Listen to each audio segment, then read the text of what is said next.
It could very well change the character of warfare as we know it now, because you see the possibility of either having autonomous or semi-autonomous vehicles, robotic systems, if you will, on the battlefield, doing everything from sustainment to maneuver and fire, which increases the lethality of your forces, the speed at which they act, and reduces the vulnerability of your soldiers. So it again has a promise out there that we have to realize to fundamentally change the character of warfare in our favor. And our warfighting doctrine is we don't want to be in a fair fight. We want the fight to always be tilted in our favor, and that is a promise of autonomy. I'll just pick up just an examples of what's happening here at TARDEC too, that Secretary and I talked about this morning with the team, and that deals particularly with sustainment for logistics operations. And that work is being done right here at TARDEC with a leader-follower, where you're able to have a lead truck and then other trucks following behind. Eventually you'll get to fully autonomous vehicles that'll be able to drive themselves, and that's going to have an immediate short-term impact on saving warfighters' lives. We know that in the war in Iraq, we lost more soldiers in logistics operations than we did in combat. That's because driving a fuel truck across the dangerous terrain and road is a pretty dangerous thing. If you can take the warfighter out and automate it, just like our civilian fleet, we think we can eliminate most car crashes, because 95% are human error, and when 40,000 people die on our highway every year, you're going to save tens of thousands of people on our public highways. You're going to save warfighters in warfare, and that includes in the combat operations as well. And you're likely to see swarms of unmanned vehicles, other types of new technologies that will be developed. And then when they're empowered with advanced machine learning and AI systems with very powerful sensors, that will give us a significant competitive advantage. But we are also very, very cognizant of the fact that our potential adversaries, the Chinese and Russians and others, are also racing to develop this technology. And being first is incredibly important, which is why speed is of the essence. Yeah, both the Senator and the Secretary, Hans Nichols with NBC News, we're in a new arms race on autonomy, on robotics. What's to ensure, and a lot of our competitors don't have the same moral standards that we do, they don't have the same testing regimens. What's to ensure that the American warfighter fights alongside of robots before they fight against them?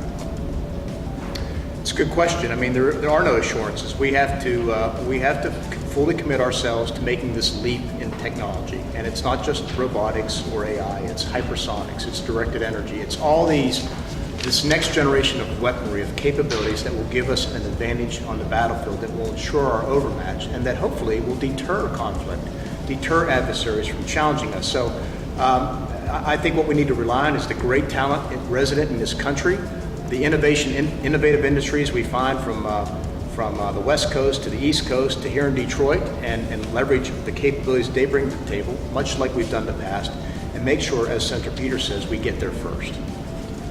Yeah, and I think, again, that's an important question, but I think there will always be a human aspect. I think you're asking if you take the human completely out, just have a machine that are able to make both targeting decisions and launch kinetic strikes very quickly. That certainly is a concern.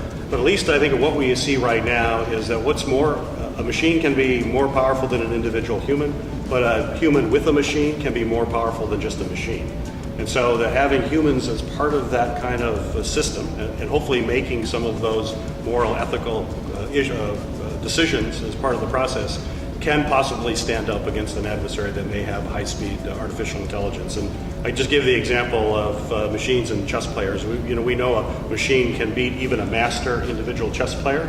A machine can beat them, but if you have an average chess player working with a machine, that machine can beat the machine that can beat the chess player.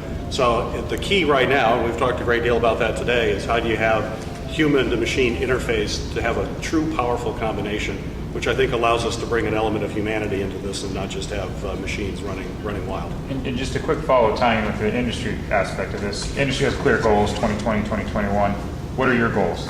I've been very clear that we need to start fielding the next generation of weapon systems, particularly combat vehicles, by 2028. That's the hard end, but I'm pushing hard to move that left by years, because again, I think the technology is there, and I think that we need to get there quickly. And as we get there, we can continue to build upon that and incrementally improve those capabilities.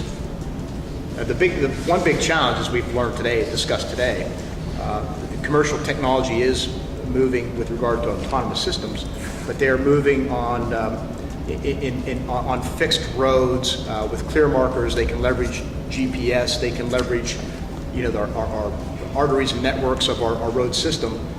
We have to do something a little bit much different, and that is we have to be able to have those vehicles navigate in off-road terrain, in uncertain environments, in all types of weather, and navigate not just from point A to point B, but then to maneuver against a possible enemy force and maneuver with a friendly force to do that. So it's much, much more complicated.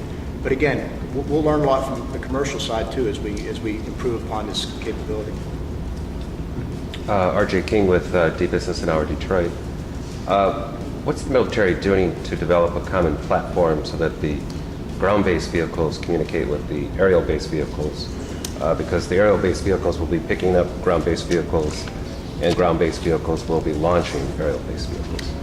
I don't think we're looking at it in terms of a common platform as maybe we've defined in the past. The critical thing here to all these platforms is what we call the network, right? The means that we communicate both digitally and verbally, if you will, between vehicles, between systems. And one of our top 6 priorities in the Army, which ranges from long-range precision fires through next-generation combat vehicles down to soldier lethality, one of the 6 is also called the network.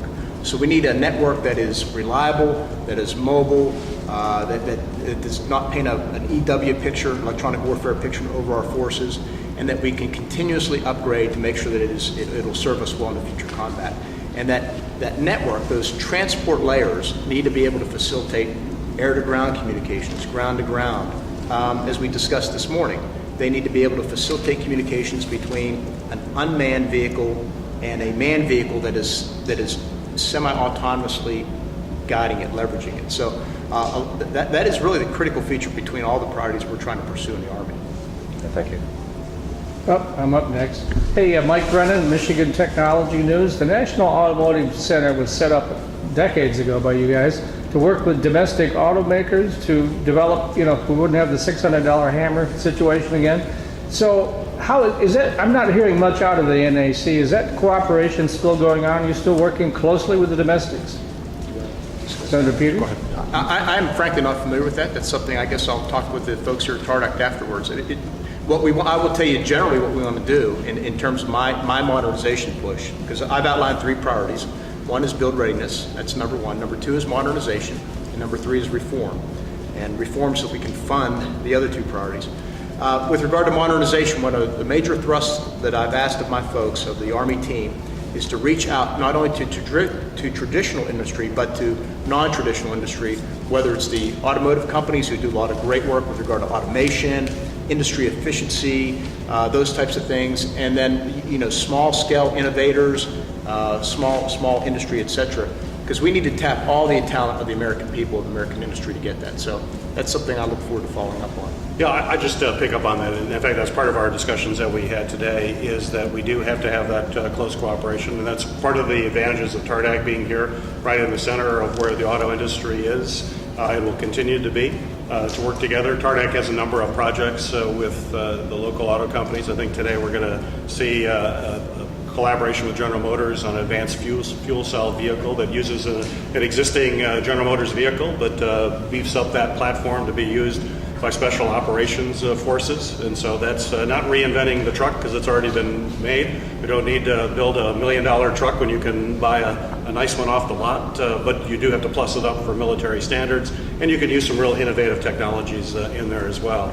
I just came from a discussion of how we're looking at ways to use standardized platforms and not try to design through the design team something that doesn't really add a whole lot of incremental value, even though it costs a whole lot more money. So that's got to be a part of our focus, certainly in Congress. So we want to see things happen quicker. We also know it's not an unlimited checkbook, and that checkbook is getting harder and harder to find resources to make sure that we have the best military in the world. And so we need to build stronger relationships with commercial companies, particularly in the area of technology, as Secretary mentioned. Technology is moving extremely rapidly, particularly in artificial intelligence and automation, much quicker than the military. It's really in the military because of commercial reasons. The military needs to learn from the commercial, then they take what the commercial has already invested substantial amounts of money. Here in Detroit area, billions of dollars in automation research that TARDEC can then build from and then plus up for military applications, which has already been discussed, are oftentimes much more complicated than civilian, but you build from that platform. But that's a big part of the discussion today and in the future. Thank you. Collaboration is always good. I think we should collaborate as much as we can with regard to all these innovative industries out there. I think there's always something to be learned, whether it's a new technology or manufacturing processes by which we could, produce things more quickly once we do so. So that's why, again, I continue to push the Army staff to make sure that we reach out to innovators, innovative industries, as broadly as we can to get the best ideas into our acquisition system to leverage them. Yeah, and part of that is to look at where most of the innovation comes from. It tends to come from smaller companies that are incredibly innovative. But if you're a small company in America today, a lot of them don't want to deal with the Department of Defense simply because of the complexity of the acquisition process. It is a whole world in itself that defense contractors are very skilled at, and they focus on that. But if you're an innovative new company, that's not something you're likely to focus a lot of your energy. So we're missing opportunities within the Department of Defense to take advantage of these incredible breakthroughs. And so we've got to streamline that process, make it much more customer friendly or user friendly for companies. And I know that's part of what the Modernization Command will be looking at, is how do we allow that.